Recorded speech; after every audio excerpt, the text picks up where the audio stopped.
One of the things I love about working with Adrian Hernandez is he invests in getting better.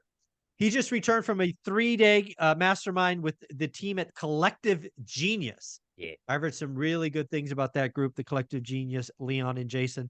But you know what? Proof's in the pudding. I've got to ask Adrian what the heck he took away from 3 days. So you were there 3 days, Adrian. What were your top 3 takeaways? Yeah, appreciate you, Zuber. Good to see everybody. So shout out to the Collective Genius. You guys are an amazing group of investors, right? What I like is they have like 2 separate pods. They have more of the newer investor and then the seasoned investor like yourself.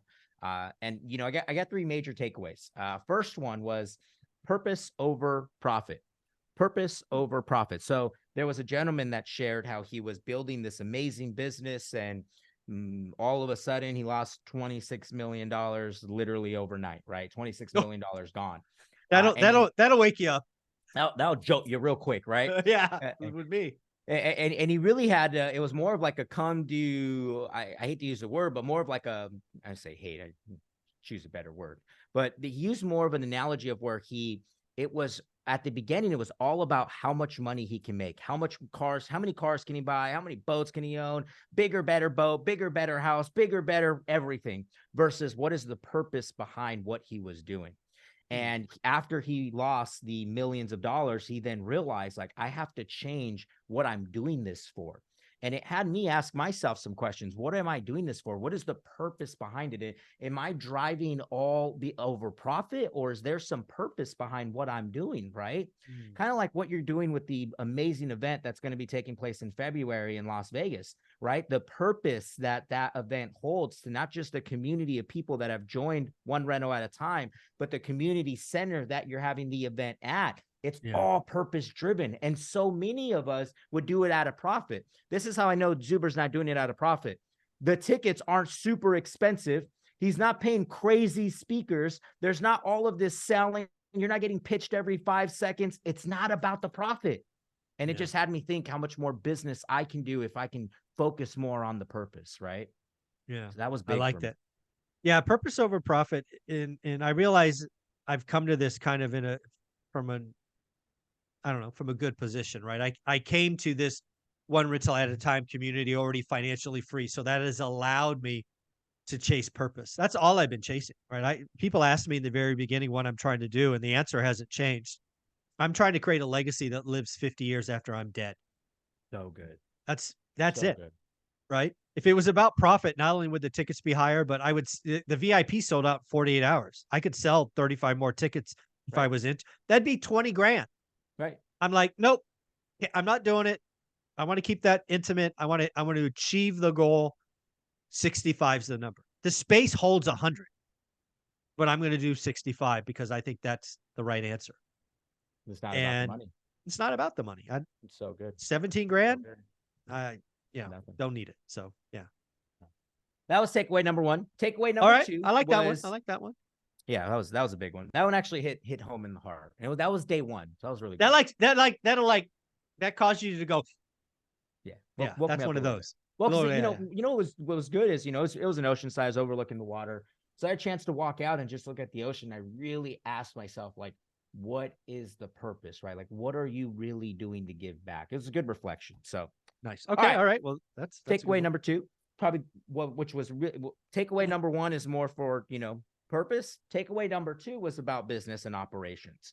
So how many of us, right, especially those that are making offers on making MLS offers, or those of us that are out pitching direct to seller, how many of us have a follow-up system, a solidified follow-up system that we're using that is not determined based on your actions, but is a system where you can press a button and for 7 days straight or 3 months straight or 6 months straight, there's a text and an email that goes out that says, hey, Zuber, did you get a chance to see my offer? I know I sent it super low back then, but has anything changed? To where it's automated and you're not having to rely on this to go, oh, shoot, I forgot to follow up with 123 Banana Street that I made an offer on 9 months ago.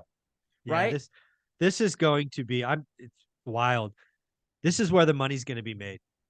The next probably 18 to 24 months is in the follow-up. If you're doing what I talk about, you're writing disrespectful offers. Let me be clear. You are not expecting to get a counter on your first disrespectful offer. You are setting a line in the sand that will need to be followed up and followed through multiple times. And the money's in the follow-up. And again, when the market's hot, you can put a sign in the ground and everything sells in 7 seconds. You get kind of lazy. You forget the basics. My best deals have been with follow-up. And let's even add this. I follow up on pendings.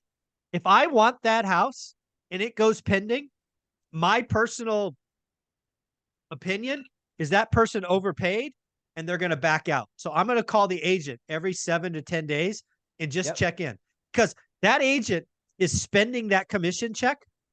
And when that deal gets shaky, she's going to take my call and slide me right in most of the time. Yep. So follow-up is key the next 18 to 24 months. And a legit follow-up system that you can follow, guys. Do not Yes. rely on the system in your head. You know, I talk to people, I'm like, do you have a system? And they're like, yeah. I'm like, great. Where is it? To my head. Oh, yeah, that's smart. Yeah. How many deals have you lost? Right? Yeah, exactly. You don't even know how many deals you've lost. No, you don't, because you're not even keeping track. All righty, man. Those first two were good. Purpose over profits. Have a follow-up system. Bring us home. What's number 3? All right. Number 3.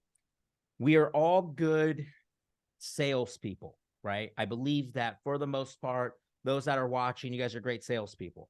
Okay. Here's the question that I was struck with. How do you become a better operator? Because your operations is what drives your sales after you get them under contract. Yeah. And after they close and during the closing process. So how good is your operations? Because I found this. There are guys that are doing 1,000 to 1,500 transactions a year in this mastermind with 6 people. With 6 people. Now, I know teams that don't even do 100 deals with 10 people. What's the difference? Operations. Yeah. The difference isn't the salespeople. The difference is the operations inside of your organization. So you have to ask yourself, what do I need to do to get better at operations? What do I need? What in my operations needs to get better? What needs to get more automated? What needs to be more simple? I hate this. Well, I'm going to use the word stupid simple, where your people and you don't have to think about it. Therefore, you can focus on the big picture, which is getting more deals. Yeah. I actually have, I'm starting to say this and I mean it. The last couple of years, financial engineers have won. They got lucky with timing and cheap rates. Yep. That day's over. A lot of financial engineers are going to go bust and cause a lot of pain, but it's the good operators that win. Yep. Right. Just because you're good at selling or negotiating, you can lose a lot of money in bad operations. And the good operators are going to win. The good operators are going to win. So for all of you guys, look at your operations, see what needs to get better. Those are the 3 big takeaways. On next week's call, what I'll do is I'll share my next 2. I total of 5. So on our next call next week, you guys stay tuned to next week. I'll share the next 2, which were pretty big. But for all of us, the biggest one, you know, is the purpose, right? Because without the purpose, you can lose all your money tomorrow. And what's it worth, right? So it's really important. Shout out to the guys at Collective Genius, Leon and Jason. If you ever want to be on the show, I'd love to have you. I've heard nothing but great things. Adrian, thank you for sharing with us the top 3, and I look forward to next week's the follow-on too. You're Appreciate wonderful. You, Zuber. Let's go, Collective Genius. Let's go one reno at a time. Hey, and by the way, guys, there's an event February, Las Vegas. Make sure you sign up. I'm speaking. There's a bunch of amazing other speakers being there. I can't wait to see you all. Let's go. Let's go.